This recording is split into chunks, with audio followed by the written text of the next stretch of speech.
जो मैंने past year के पेपर्स देखे थे, वही मेरा मेन सोर्स था प्रिपरेशन का, क्योंकि कोई बुक तो आती नहीं।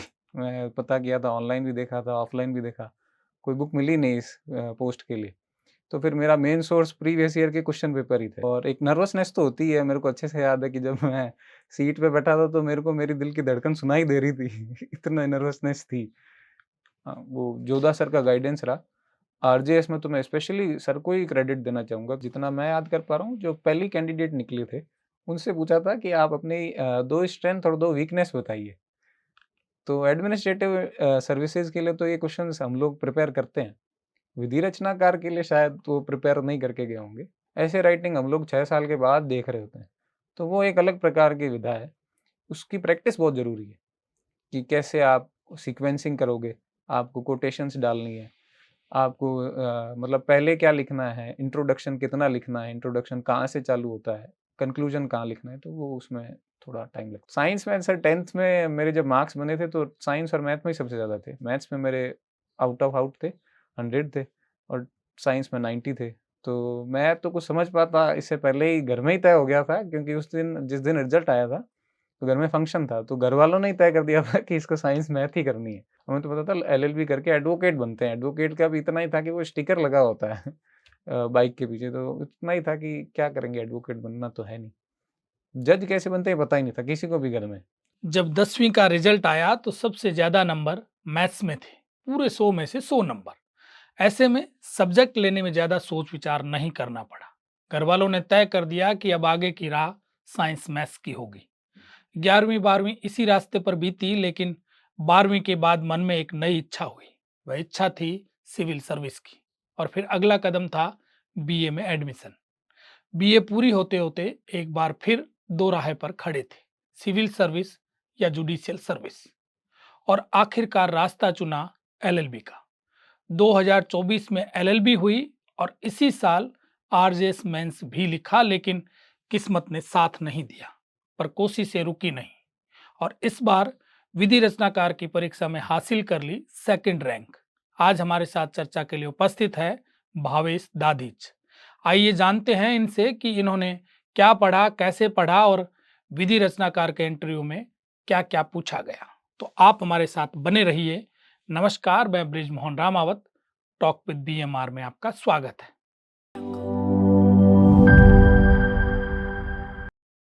भावेश, टॉक विद बीएमआर में आपका बहुत बहुत स्वागत। Thank you.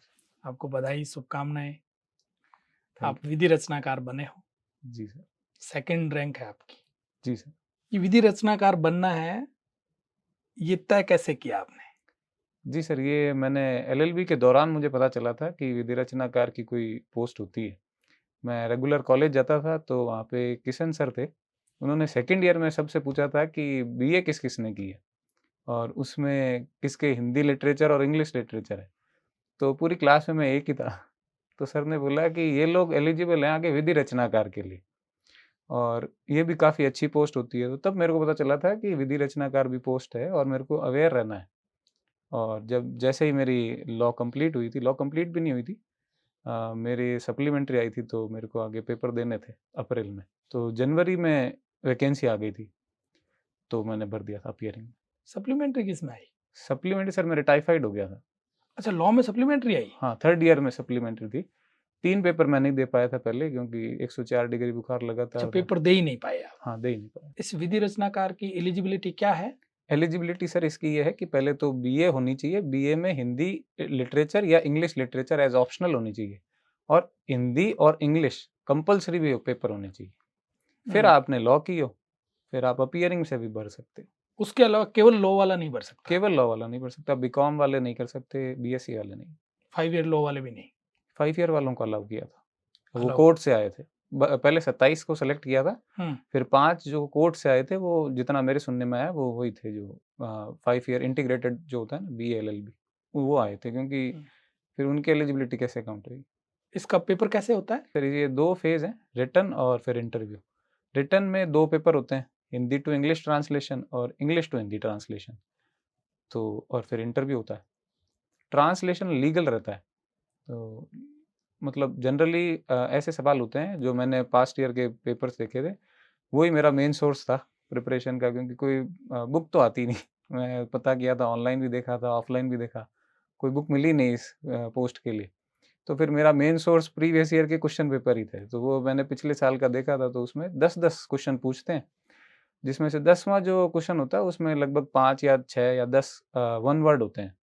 उनका डायरेक्ट ट्रांसलेशन आपको करना है। बाकी पैराग्राफ्स होते हैं, तो जो नोटिफ़िकेशन निकालते हैं वो होता है, या कई जैसे हमारे सीपीसी या सीआरपीसी के पीछे फॉर्मेट्स दे रखे होते हैं, तो उनको भी ट्रांसलेट करने के लिए दे देते हैं, और कुछ जनरल पैराग्राफ्स होते हैं जो नॉर्मल ट्रांसलेशन का पार्ट है। आप जब एग्ज़ाम दे कर के आए तो आपको था कि मेरा सिलेक्शन हो जाएगा? मैं कॉन्फिडेंट तो था हुँ, कि रिटन में तो हो जाना चाहिए, मेरा क्लियर हो जाना चाहिए रिटन, इंटरव्यू कॉल होना चाहिए, मैं काफ़ी श्योर था, पर मैं उतना सोचा नहीं, क्योंकि मैंने और भी एग्ज़ाम दिया था, तब भी मैंने सोचा था इंटरव्यू हो जाएगा, तो मैंने सोचा इसका कोई मतलब नहीं है, भाग्य में लिखा होगा तो हो जाएगा, नहीं तो कोई नहीं, मैं अगली आगे की तैयारी करता। इंटरव्यू में बोर्ड किसका था? इंटरव्यू में केसी मीना सर का बोर्ड था। क्या पूछा उन्होंने? उन्होंने जाते ही पहले क्वेश्चन यही पूछा था कि आपने लॉ की है, तो आपको लॉ करने से आपके व्यक्तित्व में क्या बदलाव आए? तो ये बताइए। तो फिर मैंने आंसर दे दिया कि सर मेरे को अपने अधिकारों के बारे में और जानकारी मिली है, मैं अपनी ड्यूटीज़ के प्रति और अवेयर हुआ हूँ, कि मेरा अधिकार केवल खुद को बचाने का नहीं, दूसरों को बचाने का भी है। तो इस तरीके से काफ़ी चेंजेज़ आए। फिर उन्होंने दूसरा क्वेश्चन पूछा। दूसरा क्वेश्चन उन्होंने पूछा था कि आपने तो लॉ की है, तो आप ये बताइए कि संविधान में ऐसी कौन-सी बातें हैं जो अभी तक लागू नहीं हुई है? उन्होंने बोला था 5 ऐसी बातें बताइए। तो ये मेरा दूसरा ही क्वेश्चन था, और एक नर्वसनेस तो होती है, मेरे को अच्छे से याद है कि जब मैं सीट पे बैठा था तो मेरे को मेरी दिल की धड़कन सुनाई दे रही थी इतना नर्वसनेस थी। तो दूसरा क्वेश्चन में मुझे बोला कि 5 ऐसी चीज़ें बताइए, तो मैंने पहली बताई कि जो डीपीएसपी हैं वो लागू नहीं हो पा रहे हैं, यूसीसी उनमें सबसे बड़ा है। फिर मैंने बोला था कि सुप्रीम कोर्ट, हाई कोर्ट के डिसीजंस भी अच्छे से इम्प्लीमेंट नहीं होते हैं। आर्टिकल 19(1) ए जो है, freedom of speech and expression, वो भी कई बार बिना फालतू ही दबा दिया जाता है। तो ऐसे करके मैंने बताया, फिर उन्होंने अगला क्वेश्चन पूछा। फिर उन्होंने पूछा कि आपने लॉ पढ़ा है, तो हमें ये बताइए कि हमें डाउट बड़ा रहता है कि सुप्रीम कोर्ट बड़ा है या पार्लियामेंट बड़ी है या सरकार बड़ी है, आप बताइए कौन बड़ा है?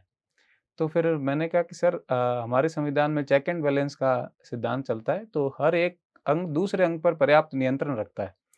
तो सभी अंग एक दूसरे के अंडर में ही हैं या एक दूसरे के चेक एंड बैलेंस में है, और सुप्रीम सर कॉन्स्टिट्यूशन ही है। तो उन्होंने बोला अच्छा ठीक है।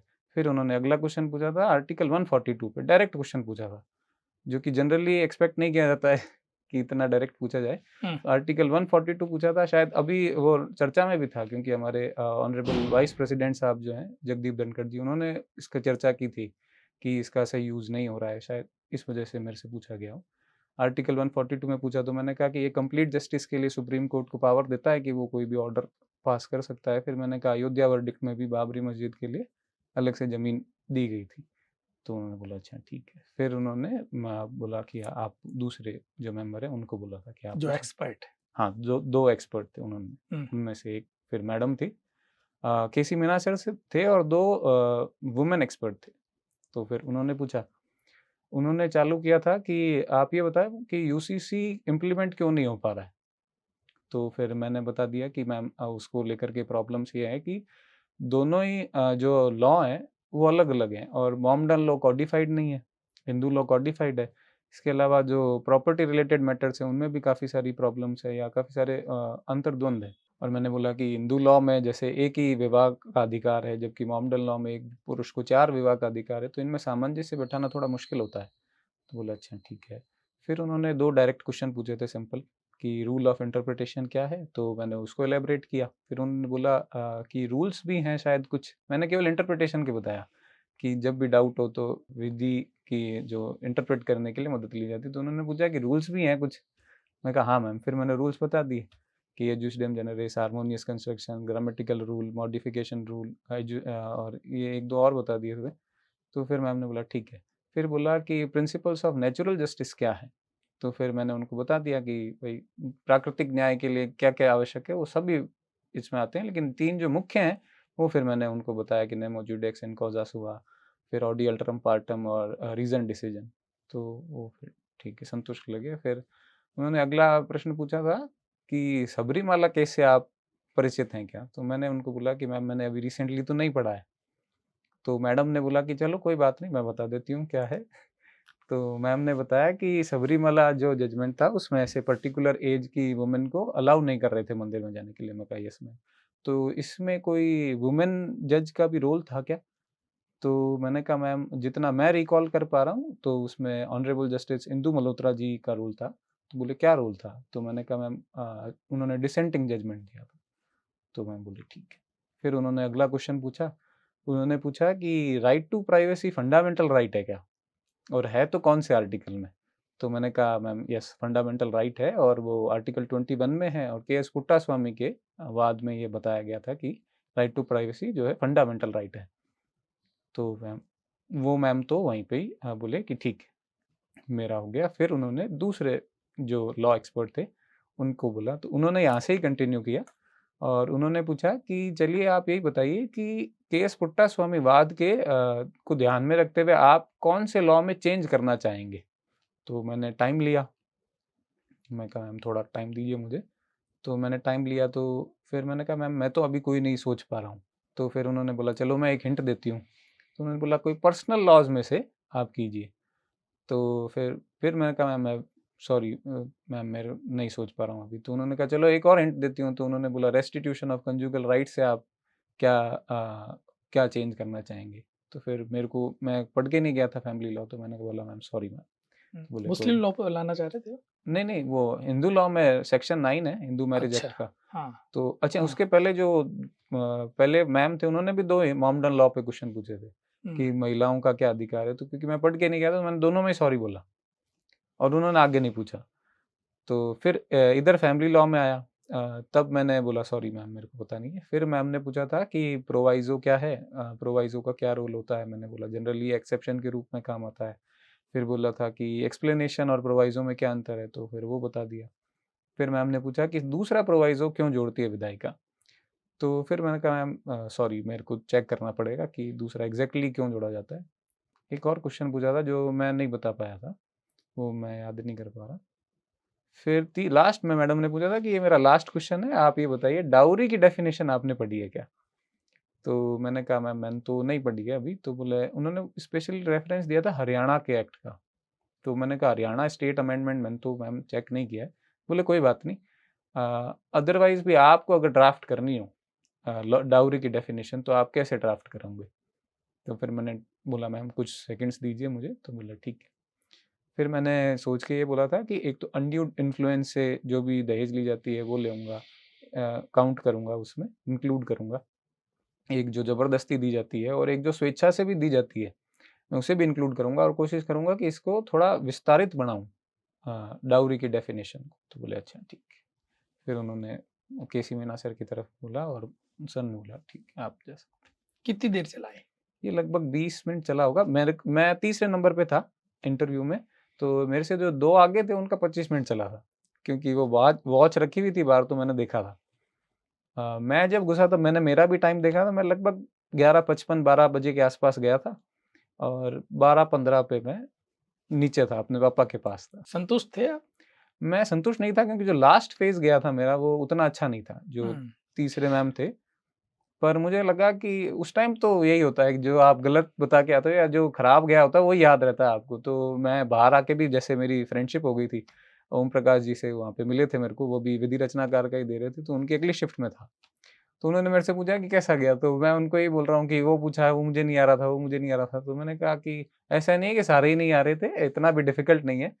लेकिन ज़्यादातर याद वो ही रहता है कि जो आप नहीं बता पाए। तो एक बार तो मूड खराब था, फिर मैं कहा होगा तो ठीक है, नहीं तो कोई बात नहीं। जैसे-जैसे शाम होती गई, तब मेरे को लगा कि नहीं-नहीं अच्छे तो आंसर अब दिए हैं। अच्छा आपने मोस्टली जवाब फैमिली लॉ पे नहीं दे पाया, मैं फैमिली लॉ रिवाइज़ ही नहीं किया था सर।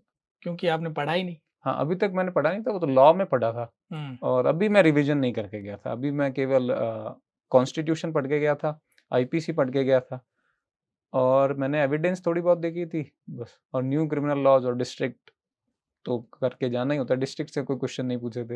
हुँ। करंट से भी मेरे को तो कोई क्वेश्चन लगा नहीं। एक वो 142 वाला मुझे लगता है शायद करंट की वजह से पूछा गया था। बाकी तो नहीं, अच्छा बीकानेर के बारे में कुछ पूछा उन्होंने? कुछ भी नहीं पूछा। मैं तो प्रिपेयर करके गया था। हुँ, हालाँकि 1-2 कैंडिडेट से उनके डिस्ट्रिक्ट के बारे में पूछा था।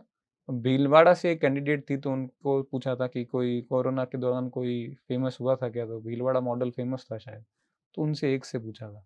हम्म, बाकी ज़्यादातर से डिस्ट्रिक्ट के बारे में नहीं पूछ रहे थे, करंट के बारे में पूछ रहे थे, क्वाड क्या है, एक से पूछा था इंटरपोल क्या है, तो इस तरीके भी क्वेश्चंस थे। और ये जितना मैं याद कर पा रहा हूँ, जो पहली कैंडिडेट निकले थे उनसे पूछा था कि आप अपनी 2 स्ट्रेंथ और 2 वीकनेस बताइए। तो एडमिनिस्ट्रेटिव सर्विसेज के लिए तो ये क्वेश्चंस हम लोग प्रिपेयर करते हैं, विधि रचनाकार के लिए शायद वो प्रिपेयर नहीं करके गए होंगे, तो वो सरप्राइजिंग था। अच्छा, आपको उन्होंने पूछा कि आपकी लॉ कब हुई? हाँ, उन्होंने पूछा था मुझसे कि लॉ कब हुई, तो मैंने कहा 2024 में। इसके अलावा भी आपने कोई और एग्जाम दिया है क्या? नहीं, फिर मैंने तुरंत बोल दिया था कि इसके बाद मैं अभी कॉम्पिटिटिव एग्ज़ाम्स की तैयारी कर रहा हूँ, तो उन्होंने और पर्सनल कोई क्वेश्चन नहीं पूछा। आपने इस बार आरजीएस मेंस लिखा? जी सर, मैंने इस बार आरजीएस मेंस लिखा था। तो इंटरव्यू की भी मेरे को उम्मीद थी शायद मेरा कॉल हो, पर नहीं हो पाया। कुछ कमी रह गई, मेरी जजमेंट राइटिंग एक पोर्शन होता है, वो मेरा उतना स्ट्रॉन्ग नहीं था। कोशिश करेंगे अगली बार कि अच्छा कर पाएँ। कितने नंबर बन रहे हैं इसमें? आरजीएस मेंस में हम्म, मेरे सर 118.5 बन रहे थे।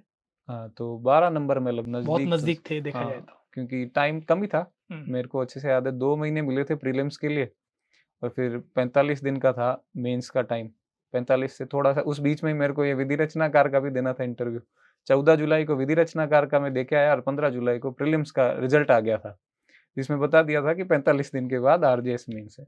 तो इस हिसाब से अच्छा लगा, लेकिन एक्सपेक्टेशन हो जाती है तो थोड़ा बुरा तो लगता है जब कॉल नहीं होता तो। वैसे देखा जाए तो 2024 में आपने लॉ की। 24 अप्रैल में मैंने पेपर दिया था, मई में रिजल्ट आया था हम्म, और 23 जून को पेपर था प्रीलिम्स का, आरजेएस प्रीलिम्स का, और फिर 15 जुलाई को आपने अच्छा कवर किया। वो जोधा सर का गाइडेंस रहा। आरजेएस में तो मैं स्पेशली सर को ही क्रेडिट देना चाहूँगा, क्योंकि किसका? नवरत्न जोधा सर का। अच्छा। क्योंकि मैं 16 अप्रैल को गया था, सर ने कोर्स उसी दिन से चालू किया था आरजेएस स्पेसिफिक। सर ने बोला था मैं मेंस के ये सॉरी माइनर लॉस की मैं ज़िम्मेदारी लेता हूँ। 12-13 माइनर लॉस थे, मेरे को तो नहीं लगा था, मेरे को पापा को दोनों को ही नहीं लगा था कि इतने लॉस इतने टाइम में कवर हो पाना पॉसिबल ही नहीं है। पर सर ने इतना डिटेल में कराया कि मेरे को मेंस में भी उन लॉस पे ध्यान देने की कम ज़रूरत पड़ी। उसके लिए तो सर का मतलब बहुत बड़ा रोल रहा। अच्छा, इस एग्जाम में जजमेंट राइटिंग के अलावा आपकी और कहाँ कमी रही? आरजेएस में एक तो मुझे लगा जजमेंट राइटिंग थी, और डेफ़िनेटली अभी थोड़ा लॉ को स्ट्रॉन्ग करना ज़रूरी है। और हिंदी और इंग्लिश के लिए एसे राइटिंग थोड़ा हम लोग का आदत छूट जाती है, क्योंकि हम लोग 12th के बाद से नहीं लिख रहे हैं। बीए में भी मैंने जैसे मेरे था हिंदी साहित्य थी, लेकिन ऐसे राइटिंग नहीं होती है। ऐसे राइटिंग हम लोग 6 साल के बाद देख रहे होते हैं। तो वो एक अलग प्रकार की विधा है। उसकी प्रैक्टिस बहुत ज़रूरी है कि कैसे आप सीक्वेंसिंग करोगे, आपको कोटेशंस डालनी है, आपको मतलब पहले क्या लिखना है, इंट्रोडक्शन कितना लिखना है, इंट्रोडक्शन कहाँ से चालू होता है, कंक्लूजन कहाँ लिखना है, तो वो उसमें थोड़ा टाइम लगता है। कुल मिला के प्रैक्टिस की कमी रही है, प्रैक्टिस की कमी रही, डेफ़िनेटली प्रैक्टिस की। राइटिंग प्रैक्टिस की। हाँ, राइटिंग प्रैक्टिस की ऐसे में हम्म, और इम्प्रूव हो सकती थी, और कई बार फिर वो होता है कि जो एग्ज़ामिनर है, उनके भी मूड पे काफ़ी कुछ डिपेंड करता है। जैसे इस बार तो सभी के इंग्लिश में बहुत कम मार्क्स दिए हैं, तो शायद कोई भी नहीं समझ पा रहा कि क्या कमी रह गई। लेकिन डेफ़िनेटली प्रैक्टिस की तो कमी थी ही। उसमें तो मैं कोशिश कर रहा हूँ इम्प्रूव करूँ। अभी अभी भी मैं इम्प्रूव करने की कोशिश कर रहा हूँ। एपीओ में भी जैसे लेख का पोर्शन था हिंदी में, तो मैंने उसी दृष्टिकोण से किया था कि आगे भी मेरे को लिखना है। तो कोशिश मेरी ये रहती थी कि जब भी मैं सर को चेक कराऊँ तो कुछ वो थोड़ी पीठ थपथपा दे तो अच्छा रहे। आपकी स्कूलिंग कहाँ हुई? स्कूलिंग सर मेरी पहले तो नोखा में थी। 2007 में मैं नोखा से बीकानेर आ गया था। फिर 10th मेरी इधर एवीए स्कूल है, अंकुर विद्या आश्रम, मेरे घर के जस्ट पीछे ही है। मीडियम इंग्लिश है? हाँ, मीडियम इंग्लिश था। अच्छा। 12th में फिर मेरे साइंस और मैथमेटिक्स थी, तो गवर्नमेंट मोहता मूलचंद स्कूल से ही मैंने की थी 12th, और महर्षि इंस्टीट्यूट था मेरा 12th में, तो वहाँ से मैंने की। अच्छा, साइंस मैथ्स लेने के पीछे कोई कारण? इंजीनियर बनना था आपको? नहीं, इंजीनियर नहीं बनना था, ये तय था कि आईआईटी में जाना ही नहीं है। हम्म, साइंस में सर 10th में मेरे जब मार्क्स बने थे तो साइंस और मैथ में ही सबसे ज़्यादा थे। मैथ्स में मेरे आउट ऑफ आउट थे, 100 थे, और साइंस में 90 थे। तो मैं तो कुछ समझ पाता इससे पहले ही घर में ही तय हो गया था, क्योंकि उस दिन जिस दिन रिज़ल्ट आया था, तो घर में फंक्शन था, तो घरवालों ने ही तय कर दिया था कि इसको साइंस मैथ ही करनी है। फिर मैंने साइंस मैथ की, ऐसा नहीं था कि इंटरेस्ट नहीं है, इंटरेस्ट था, तो फिर साइंस मैथ में कंटिन्यू किया। फिर आप आर्ट्स में आ गए। फिर मैं आर्ट्स में आ गया, बीए कर ली थी मैंने, वो भी हिंदी मीडियम से। आपने आईआईटी का कोई एग्जाम नहीं दिया? नहीं, आईआईटी का मेरे को देना ही नहीं था, हम्म, क्योंकि पेरेंट्स का भी था कि बाहर नहीं भेजना, और मेरे को भी कभी ऐसा आकर्षण लगा नहीं आईआईटी की तरफ। नहीं आपने ह्यूमैनिटी ली तो पेरेंट्स ने कहा नहीं नहीं वो बीएससी तो, करो? नहीं वो बीएससी में मेरा एडमिशन हो गया था। हम्म, ये मेरे को ही थोड़ा द्वंद्व लगा। बीएससी में मेरा डूंगर कॉलेज में एडमिशन हो गया था, 1 महीना हो भी गया था, कोचिंग भी मैंने कर ली थी। फिर मुझे कहीं न कहीं था कि मेरे को आगे सरकारी सेवाओं में ही आना है, और उससे पहले क्या है कि मैंने, पापा ने और मेरे चाचा जी हैं, हिमांशु जी दादीज, वो अभी प्रिंसिपल हैं, तो उनसे मैंने चर्चा की थी कि क्या करना चाहिए, क्योंकि मेरे को सरकारी सेवाओं में ही आना है, और मेरा रुझान तब सिविल सर्विसेज़ की तरफ था। तो अच्छा। फिर मैंने तय यही किया था, हम लोग ने यही तय किया था कि पहली प्रेफ़रेंस हमारी आईएएस रहेगी, सिविल सर्विस एग्ज़ाम रहेगी, फिर दूसरी पे अपन आरएएस देखेंगे ऑप्शन बी के रूप में, फिर असिस्टेंट प्रोफ़ेसर और बीएड का देखेंगे। इस वजह से फिर मेरे को लगा कि जब मेरे को इधर ही आना है, तो फिर ज़्यादा बेटर रहेगा कि मैं बीए ही करूँ, सब्जेक्ट चेंज कर लो। सब्जेक्ट चेंज कर लूँ, ह्यूमैनिटीज़ ही पढ़नी है मुझे, हम्म, तो फिर ज़्यादा बेटर रहेगा कि मैं 3 साल भी ह्यूमैनिटीज़ ही पढूँ, ताकि जब मैं कॉलेज के बाहर आऊँ, तो मैं काफ़ी हद तक तैयार रहूँ। हालाँकि मेरे दादाजी को बिल्कुल पसंद नहीं आया था, उन्होंने बहुत डाँटा था, लेकिन फिर बीए कंप्लीट होने के बाद वो काफ़ी संतुष्ट थे कि नहीं ठीक रहा। क्योंकि उस दौरान मैंने कोचिंग भी जॉइन कर ली थी, पटवार की भर्ती निकलने वाली थी, तो उसकी भी मैंने प्रिपरेशन की थी, लेकिन फिर कोविड आ गया था, तो पटवार भर्ती निकली नहीं थी। तो फिर एलएलबी करने का कैसे सोचा? एलएलबी सर 3rd ईयर में ही था, 3rd year BA 3rd year. जी। तो उसमें मेरी दीदी हैं तृप्ति दादीज, उन्होंने भी अभी एपीओ मेंस लिखा है, तो उन्होंने और मेरे बड़े पापा ने मेरे को, पहले तो पापा को बोला कि ये लॉ फील्ड में भी अच्छा स्कोप है, और जजशिप बहुत अच्छी पोस्ट है, बहुत रेप्यूटेड पोस्ट है। हमें तो पता नहीं था कि जज बनते कैसे हैं। हमें तो पता था एलएलबी करके एडवोकेट बनते हैं। एडवोकेट का भी इतना ही था कि वो स्टिकर लगा होता है बाइक के पीछे, तो इतना ही था कि क्या करेंगे, एडवोकेट बनना तो है नहीं। जज कैसे बनते हैं पता ही नहीं था किसी को भी घर में। फिर उन्होंने बताया, फिर मेरे दादाजी के एक शिष्य रहे हैं नोखा में, तो वो अभी जज हैं। उनको काफ़ी टाइम हो गया जज बने, तो हमने उनसे बात की, तो उन्होंने भी बोला कि दोनों ही अच्छी है, सिविल सर्विसेज भी और जुडिशियल सर्विसेज भी, तो आपको पर्सनली कॉल लेना पड़ेगा। तो फिर वो डिसीजन मेकिंग का टाइम था कि मैं सिविल सर्विसेज का एक तरीके से मानस बना चुका था। फिर मैंने कॉल लिया कि नहीं, मेरे को जुडिशियल सर्विसेज में ही आना है। और एलएलबी का स्कोर क्या था? एलएलबी में मेरे फर्स्ट ईयर में बने थे 63%, फिर हम्म, सेकंड ईयर में मेरे बने थे 64%, थर्ड ईयर में मेरे बने थे 65%। नंबर तो अच्छे बने। हाँ, नंबर ठीक अम्बेडकर लॉ बने। यूनिवर्सिटी। हाँ, उसमें बहुत कम देते हैं, उस हिसाब से ठीक मूल बने। बात तो यही है, प्राइवेट में तो आपके 90 से ऊपर भी हो जाते हैं, वो कोई बड़ी बात नहीं हाँ, होती। बिल्कुल, वो उधर थोड़ा मुश्किल रहा, मेरे को हम्म, समझ नहीं आया कि क्यों कम बन रहे हैं, लेकिन हाँ, ओवरऑल ठीक थे। एलयू में नंबर कम देते हैं। हाँ, एएलयू में कम ही दे रहे हैं, पता नहीं क्यों, क्या हम्म, वजह है, पता नहीं। दादाजी हाँ, के शिष्य हैं, वो जज है। दादाजी हाँ। क्या, हाँ, टीचर थे? हाँ, हाँ, दादाजी टीचर थे, फर्स्ट ग्रेड टीचर थे, और नोखा में वो काफ़ी मतलब कोचिंग कराते थे, हम्म, और वो कॉमर्स के टीचर थे, लेकिन इंग्लिश पढ़ाते थे। अच्छा। तो काफ़ी बच्चों को पास कराया, बहुत फ़ेमस है, गुरुजी कहते हैं, आज भी लोग याद करते हैं। तो उनकी वजह से हमें भी बहुत सम्मान मिलता है, आज भी जब हम नोखा जाते हैं, तो उनकी वजह से काफ़ी अच्छा रहता है। पिताजी क्या करते हैं? पिताजी सरकारी सेवा में हैं, ग्राम सेवक थे, अब पंचायत प्रसार अधिकारी हैं, नोखा में ही। परिवार में और कौन कौन है? परिवार में सर मैं हूँ, मम्मी है, पापा हैं। आरजेएस का रिजल्ट आया हुँ। तो डिसअपॉइंट हुए कि नहीं हुए आप? बहुत डिसअपॉइंट हुआ सर। पापा मेरे को कंसोल करने की कोशिश कर रहे थे कि कोई नहीं, होता रहता है, पर मैं मान नहीं रहा था। मेरे को लग रहा था मैंने बहुत अच्छा पेपर किया है। जजमेंट राइटिंग कम रह गई थी, मेरे को पता है, लेकिन मैंने यही सुना था जजमेंट राइटिंग बहुत कम बच्चे अटेम्प्ट करते हैं। हालाँकि मुझे पता था कि इस बार पेपर ईज़ी आया है, तो जो मेरे से पहले से तैयारी कर रहे हैं उनको एडवांटेज रहेगा। लेकिन फिर भी मुझे उम्मीद थी इंटरव्यू कॉल तो हो ही जाना चाहिए। और इंग्लिश ऐसे का मुझे थोड़ा विशेष आश्चर्य लगा था, क्योंकि जैसे मैंने कहा कि जो चाचा जी हैं वो इंग्लिश लेक्चरर ही हैं, जो अभी प्रिंसिपल हैं, तो उनसे मैंने ऐसे चेक कराए थे। वो काफ़ी संतुष्ट थे, काफ़ी खुश थे कि इंग्लिश में तो तेरा बहुत अच्छा जा रहा है, बहुत अच्छा ऐसे लिख रहा है। तो वो शौक था मेरे लिए कि 9 ही नंबर मिले। मेरे को यूँ था 25 भी मिल जाएँगे तब भी बहुत है। 25-25 का मैंने सोचा था, हिंदी इंग्लिश ऐसे में अगर 25-25 बन जाते हैं, तो मेरे लॉ में मेरे हिसाब से उतनी प्रॉब्लम नहीं रहनी चाहिए। तो वो हुआ नहीं, तो वो एक बार पचाने में बहुत टाइम लगा, और वो मुश्किल तब तो ज़्यादा हो जाता है जब आप एक्सपेक्ट कर रहे हो। फिर मैंने यही सीखा है कि आप एक्सपेक्ट नहीं करना चाहिए, आपने अपना कर्म कर दिया, फिर आप आगे बढ़िए। पचाने में टाइम कितना लगाया? पचाने में सर थोड़ा टाइम लगा था, मेरे को 10-15 दिन लगे थे। फिर तो एपीओ की प्रिपरेशन में लग गया था। हाँ, पचाने में तो लग गया था, महीना भी लग गया होगा, पर पहले 5-7 दिन तो बहुत मुश्किल थे। एपीओ का आप अभी मेंस लिख के आए हो, जी सर, कैसा हुआ पेपर? ठीक हुआ है सर, देखते हैं। पर उम्मीदें नहीं रखो। उम्मीद नहीं है, मैंने मेरा काम कर दिया हाँ, और सर ने जो पेपर सेट किए थे, सर की जो टेस्ट सीरीज़ थी जोधा सर की, उसमें से काफ़ी क्वेश्चन्स थे और सर ने बहुत डिफ़िकल्ट लेवल पे प्रिपेयर कराया था। उसका फ़ायदा रहा, हम लोग को उम्मीद थी बहुत लेंथी पेपर आएगा।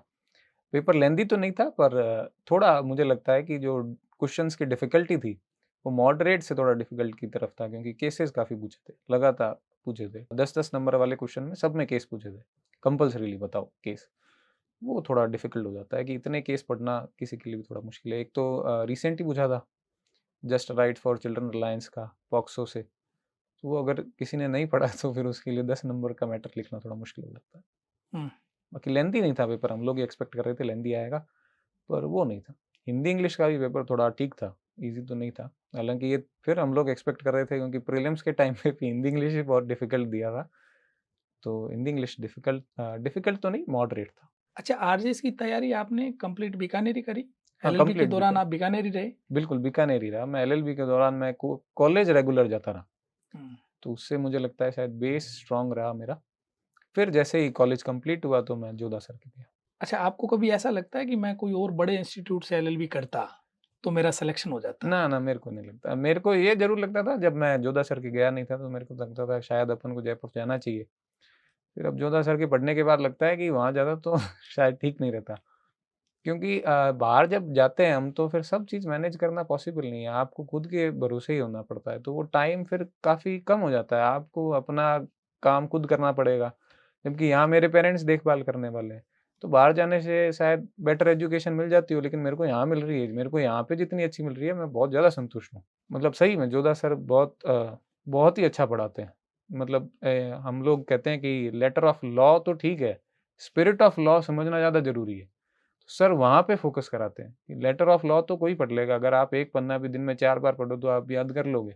लेकिन वो पन्ने में एक्चुअल में जो विधायिका है उसका क्या इंटेंशन रहा है, तो वो समझाने का काम सर बहुत अच्छा करते हैं और मुझे लगता है कि सर एक प्रैक्टिकल अप्रोच बहुत रखते हैं, तो वो काफ़ी हेल्पफुल रहता है। पढ़ाई करने के लिए कोई स्ट्रैटेजी बनाई? स्ट्रैटेजी तो मैं किस तरीके से कि कितने घंटे पढ़ना है कितने ऐसे? घंटे पढ़ना है, कब पढ़ना है, सुबह पढ़ना है, शाम को पढ़ना है, रात को पढ़ना है, ऐसे? ऐसे घंटे तो मैंने कभी फ़िक्स किए नहीं, 10th से ही नहीं किए, हुँ। जब मन कर रहा है जब मन कर रहा है तब जितना पढ़ो और जब नहीं कर रहा है तब मत पढ़ो। और रा अभी जैसे कॉम्पिटिशन की तैयारी में आया तब थोड़ा अलग हो जाता है। तो जब मेरे को 2 महीने मिले थे आरजेएस के टाइम पे तो फिर मुझे थोड़े स्टडी आवर्स बढ़ाने थे। तो रात को थोड़ा ज़्यादा लेट तक पढ़ना पड़ता था। बस सुबह उठ के जल्दी तो नहीं पढ़ता, रात को लेट तक पढ़ता था। वो उतनी स्ट्रैटेजी है। बाकी वही रहता है मेरा हमेशा से कि जो कोचिंग में हो रहा है उसे मैं अच्छे से कवर करता क्योंकि मेरा कोर्स कवर हो जाएगा और जो टेस्ट होते हैं उनमें मैं आगे कोशिश करूँ कि बेस्ट से बेस्ट दूँ। सोशल मीडिया यूज़ करते हो? सोशल मीडिया में नहीं करता था। कभी किया ही नहीं? बहुत पहले किया था 10th में भी मैंने बंद कर दिया था, फिर बीए में थोड़ा बहुत यूज़ किया था फिर मुझे लगता है बुआ जी ने मुझे एक बार टोका था, मेरे बुरा लगा था लेकिन फिर मुझे समझ आया कि मेरे मतलब सही नहीं है, मेरी पर्सनैलिटी के हिसाब से नहीं है सोशल मीडिया, मैं उतना एक्सप्रेसिव नहीं हूँ और मुझे एक्सप्रेस करना भी नहीं आता। तो बुआ जी ने टोका था तो मुझे बुरा लगा लेकिन आज मुझे लगता है कि उन्होंने सही किया। तो तब से मुझे लगता है कि ज़रूरत नहीं है सोशल मीडिया पे होने की। हुँ। इंस्टाग्राम हो चाहे व्हाट्सएप पे मैं हूँ लेकिन वो इसलिए है कि ताकि मेरे को सूचनाएँ मिलती रहे जैसे कोचिंग की है या कॉलेज पर्पसेज़ के लिए बाकी स्टेटस पर आज वगैरह के यूथ तो ऑलमोस्ट है। की पर्सनल चॉइस है। मैनेज कर लेते हैं कई लोग। मेरे जैसे फ्रेंड हैं प्रेरक कल्ला, वो जीएसटी इंस्पेक्टर हैं अभी। वो हमेशा से ही मैनेज करता रहा है। वो मूवी भी देख लेता था, वो सोशल मीडिया पे भी था और पढ़ाई में भी अव्वल आता था। तो मेरे को देख के बड़ा आश्चर्य होता था, ये कैसे मैनेज करता है? मेरे से तो नहीं होता था, तो मैंने ये चॉइस ली थी कि मेरे को नहीं करना। मैं दोनों मैनेज नहीं कर सकता हूँ। तो फिर सोशल मीडिया ज़रूरत नहीं है और मेरे को पर्सनली लगता है कि ज़रूरत भी नहीं है। अपना काम अपन करते रहें तो ठीक है, उतना ही तो पर्याप्त फिर है। आपकी हॉबी क्या है? हॉबी सर मेरी क्रिकेट है। क्रिकेट देखना और खेलना। हालाँकि वो अभी मैं परस्यू कर नहीं पाता क्योंकि टाइम बहुत लग जाता है। दोस्तों की भी शिकायत रहती है कि एक दिन तो आजा संडे को, तो फिर मेरे को पता है वो टाइम बहुत लग जाता है। तो फिर अभी मैं टेबल टेनिस खेलता हूँ। घर पे ही टेबल है तो पापा के साथ खेलता हूँ। अच्छा। और मेरा कज़न भी भाई है, वो अभी स्टेट लेवल पे गया है टेबल टेनिस में, तो उसके साथ खेलता हूँ। तो वर्कआउट उससे हो हाँ, जाता है। उससे वर्कआउट हो जाता है, फिज़िकल एक्टिविटी उससे हो जाती है, नहीं तो बहुत मुश्किल हो जाता है। अभी मेंस के दौरान तो फ़ील होता ही है, लास्ट तक आते-आते पता चल जाता है कि फिज़िकली काफ़ी डेट्रिमेंटल इफ़ेक्ट पड़ता है उसका। अच्छा, आपने ग्रेजुएशन में लिटरेचर लिया। हाँ। लिटरेचर आगामी ध्यान रखते हुए लिया या लिटरेचर हाँ, का शौक था? नहीं आगामी ध्यान रखते हैं क्योंकि जैसे मैंने कहा कि जो मेरे चाचा जी थे, हुँ। हिमांशु जी, वेणु चाचा हम कहते हैं, तो उन्होंने ये सजेस्ट किया था कि हिंदी लिटरेचर ही रहना है। उनके खुद का विषय इंग्लिश लिटरेचर है, लेकिन उन्होंने बोला हिंदी लिटरेचर रहना लेना है क्योंकि आगे करियर अपॉर्च्युनिटीज़ ठीक रहती है। प्रोफ़ेसर के लिए भी वैकेंसीज़ ठीक आती है और भी ठीक रहता है। तो मैंने उन्हीं की बात मानी क्योंकि मुझे तो एक्सपीरियंस नहीं था, पापा भी उनसे सहमत थे, तो यही वजह थी, बाद रुझान। में लिटरेचर से मन लगा कि नहीं लगा? नहीं, मन लगाने जितना टाइम नहीं रहा। हुँ। एकदम ऐसा भी नहीं है कि बहुत खराब लगता है, लेकिन लिटरेचर में डूबने के लिए समय चाहिए सर। तो उतना मैंने अध्ययन नहीं किया, मैं ये कहूँगा। तो सिलेबस के अलावा कुछ और पढ़ते हो कि नहीं पढ़ते? नहीं, अभी तो नहीं।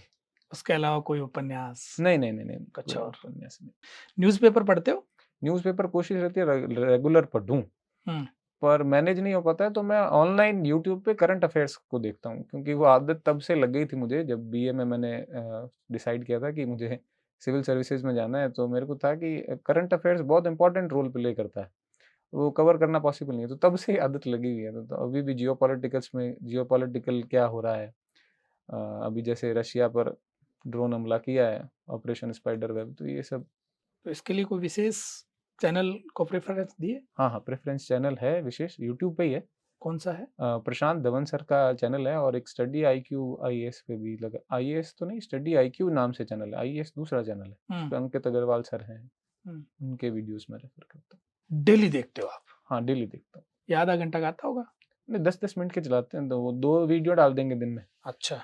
ऐसा नहीं मैं सारे देखूँगा, प्रशांत धवन सर के तो मैं कोशिश करता हूँ सारे ही देखूँ। जो भी मेरे को टॉपिक इंटरेस्टिंग लगता है, अब जब मेरे जो इंटरेस्ट का नहीं है, तब वो मैं देखना नहीं पसंद करता हूँ, एक ज़्यादातर इंटरेस्ट के ही आते हैं। तो 2 वीडियोज़ डलते हैं लगभग, कभी 3 डल जाते हैं। अभी बीच में जैसे युद्ध का माहौल था, तो लगातार 3 डल रहे थे, तो वो मैं देख रहा था। तो ऑथेंटिक इन्फॉर्मेशन मिल जाती है। कोविड के दौरान भी काफ़ी हेल्प हुई थी, नहीं तो मिस इन्फॉर्मेशन का टाइम आया आज के टाइम पे। पता भी नहीं चलता आपको, आप लोड ले रहे हो जिस चीज़ का, वो चीज़ है ही नहीं सच में। जी। तो बेटर है कि ऑथेंटिक सोर्स रहे। अच्छा, अभी आरजेएस को लेकर के सुप्रीम कोर्ट ने एक गाइडलाइन बना दी, जी सर। जिसके लिए 3 साल का एक्सपीरियंस चाहिए। जी सर। तो आपका विधि रचनाकार में सिलेक्शन हो गया। जी सर। ये तो अब आप क्या करोगे? विधि रचनाकार जॉइन करोगे कि नहीं करोगे? जी सर, जॉइन तो करनी ही है क्योंकि 3 साल फिर आज से मैं और काउंट करूँ, तो मैं लगभग 28 का हो जाऊँगा। तब भी अनसर्टेनिटी रहेगी, कभी भी कॉम्पिटिशन एग्ज़ाम में तो सर्टेनिटी रहती नहीं है। डिफ़िकल्ट तो है, घर में भी बुरा लग रहा है, इस वजह से एपीओ एक ऑप्शन अच्छा है, अगर भगवान क्लियर करा देता है तो जज का सपना ज़िंदा रहेगा, नहीं तो इस बार पूरी कोशिश करूँगा, जॉइन तो सर करनी है। नहीं तो फिर एपीओ बनना है। हाँ, एपीओ बिल्कुल, यही है कि इस बार हो जाता है तो बहुत ही बढ़िया, नहीं तो अगली बार अगर एपीओ आती है, जो कि अभी बात चल रही है, बजट सैंक्शन हुआ है, तो बजट में भी उसका उल्लेख किया गया था, तो उम्मीद है कि इतना अब 10 साल नहीं लगेंगे, हो सकता है अगले साल ही आ जाए। इस साल भगवान करे हो जाए, नहीं तो अगले साल उस पे ही फ़ोकस रहेगा, तभी ज़िंदा रहेगा सर जज का सपना, नहीं तो। विधि रचनाकार की जर्नी का क्रेडिट किसको जाता है? जी सर, सबसे पहले तो मैं कहूँगा कि मेरी कॉलेज को, क्योंकि मैं रेगुलर गया तब मेरी दोनों लैंग्वेज पे कमांड रही। हिंदी में भी और इंग्लिश में भी, क्योंकि मुझे लगता है अगर मैं रेगुलर कॉलेज नहीं जाता तो रिटन भी क्लियर नहीं होता मेरा। उसके बाद में मुझे लगता है कि नेमीचंद सर रहे, उनका मार्गदर्शन बहुत बहुत ज़्यादा रहा क्योंकि वो विधि रचनाकार खुद थे। 6 महीने तक वो खुद विधि रचनाकार के पद पे थे। मेरे को किशन सर ने बताया था कि वो विधि रचनाकार पद पे रहे हैं, तो उन्होंने नंबर दिए तो मैंने संपर्क किया, उनका मार्गदर्शन रहा। उन्होंने एक मॉक इंटरव्यू भी लिया और फिर जोधा सर का, क्योंकि जोधा सर एक तरीके से मेरे गार्जियन जैसे ही हैं। निमिचंद सर से मेरी कभी मुलाकात नहीं हुई, तो उनको मेरी स्ट्रेंथ वीकनेस के बारे में उतना नहीं पता। जोधा सर को पता है, तो उन्होंने इंटरव्यू के 1 दिन पहले हमारी काफ़ी बात हुई थी, इतनी मैं सर से कभी कर नहीं पाता। अ, सर ने उस दिन एकदम खुल के बात की थी उन्होंने मेरे को बताया था कि ये चीज़ों का आपको ध्यान रखना है, और फिर सभी के बाद में बोला कि ये चीज़ आप में है, तो आपको कोई अलग से लोड लेने की ज़रूरत नहीं है, आपकी पर्सनैलिटी ऑलरेडी बहुत अच्छी है। और ये सर बहुत क्रिटिकल होता है, क्योंकि इंटरव्यू की 1 रात पहले आप यही सोच रहे होते हो कि मेरे को कैसे परफ़ॉर्म करना है, हुँ, और सबसे ज़्यादा चिंता ये होती है कि मेरा आउटलुक ठीक रहे या नहीं। जवाब में आपको होता है कि वो आप कंट्रोल नहीं कर सकते, जो क्वेश्चन पूछा जाएगा आप उस पे रिस्पॉन्ड करोगे। इनिशियल जो है, जो फर्स्ट इंप्रेशन आपका पड़ता है, तो वो अच्छा है या नहीं? तो वो सर ने बोला, तो उधर से मैं कॉन्फिडेंट हो गया था। मैं काफ़ी कॉन्फिडेंटली गया था इंटरव्यू में। पापा ने भी नोट किया कि बाकी सब तो थोड़े डरे हुए लग रहे थे, पर तू कॉन्फिडेंट था। तो मुझे लगता है वो वजह वही थी कि जब सर ने रात को बहुत प्रैक्टिकली बोला था कि ऐसे-ऐसे करना है। इसके अलावा मुझे लगता है एक कपिल भैया हैं, जो कि अभी जेएलओ लगे हुए हैं, जी। इस भर्ती में ही लगे हैं। उनसे मेरी थोड़ी बहुत बात हुई थी, तो वो काफ़ी रिलैक्स हैं, मतलब काफ़ी चिल पर्सन है, मतलब खुल के कोई भी बात कर सकता हूँ मैं उनसे। तो सर ने बोला था आप उनसे बात कीजिए, तो उनसे मैंने बात की थी, तो वो लॉ का भी देके आए थे इंटरव्यू। तो मैंने कहा कि क्या पूछते हैं? तो उन्होंने एकदम घरा-घरू बात बता दी।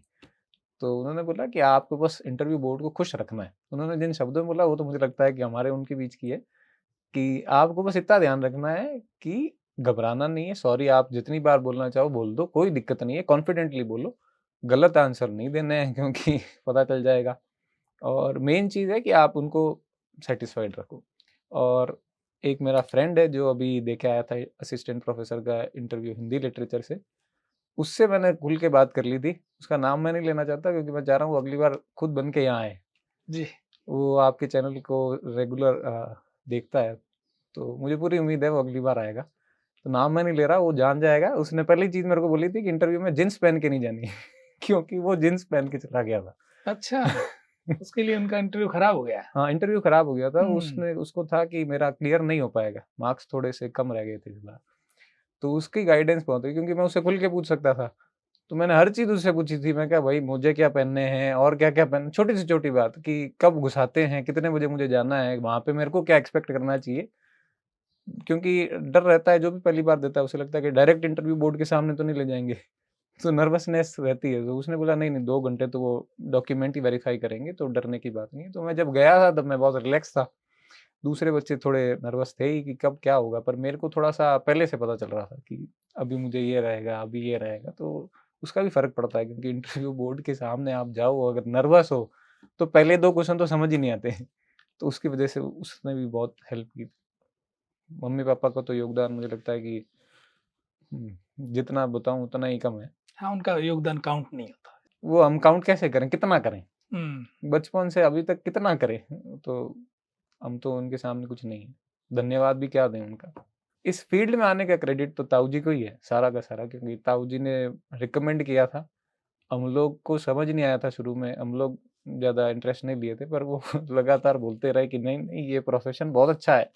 और जनरली उनका नेचर ऐसा नहीं है कि वो इम्पोज़ करें किसी पे कोई बात। पर उन्होंने ये चीज़ इम्पोज़ ही की थी एक तरीके से, जब तक हम नहीं माने। तो फिर जब हम माने, और तृप्ति दीदी भी लगातार मुझे लगता है कि उनका गाइडेंस रहा। उन्होंने भी बार-बार बोला कि ध्यान दे, और अभी भी जब वो हम और मैं और वो साथ में ही तैयारी कर रहे थे, तो तब भी उनका काफ़ी सपोर्टिव रोल रहा था कि जो चीज़ें मैं कई बार कोचिंग में मैं नहीं जा पाया इंटरव्यू की प्रिपरेशन के दौरान, तो उन्होंने प्रोएक्टिवली वो चीज़ें मेरे को पहले भेजी। उन्होंने कहा कि कोई गाइडेंस लेना हो पूछ लेना बेझिझक। तो उनका भी बहुत इम्पोर्टेंट रोल रहा था। तो भावेश, विधि रचनाकार के लिए एक बार पुनः शुभकामनाएँ आपको थैंक यू सर। और एपीओ के लिए अग्रिम शुभकामनाएँ। और मुझे पूरा भरोसा है और मैंने जितनी आपसे बात की है, मुझे लगता है कि आपका एपीओ में सिलेक्शन होगा, देखते हैं, ताकि भगवान करे। आपके जज बनने का सपना भी पूरा हो। जी सर, ऐसी जी। हमारी दोबारा शुभकामनाएँ। आप हमारे यहाँ पधारे, आपका बहुत-बहुत आभार। Thank you sir. Thank you so much.